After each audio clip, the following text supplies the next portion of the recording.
গল্প বলবো। আমি যে গল্পগুলো বলি সেগুলো অনেক শিক্ষামূলক গল্প। এখন আমি গল্প বলবো বুদ্ধিমান গাধা আর লবণের বস্তা।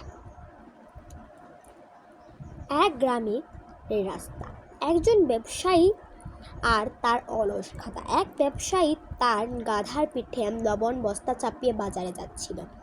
পথের মাঝে একটা নদী ছিল। পার হওয়ার সময় গাধাটি হঠাৎ পানিতে পিছলে একটা নদী ছিল পার হওয়ার সময় গাধাটি হঠাৎ পানিতে পিছলে পড়ে গেল।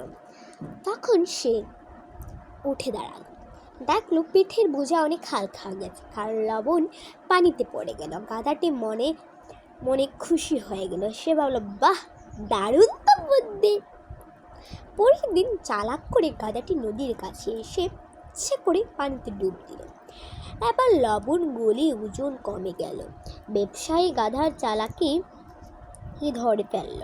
সে ঠিক করলো গাধাকে একটা উচিত শিক্ষা দিবে। তৃতীয় দিন ব্যবসায়ী গাধার পিঠে লবণের বদলে প্রচুর তুলে বেঁধে দিল। গাধাটি যথারীতি নদীর কাছে এসে মহা আনন্দে পানিতে যাবিল।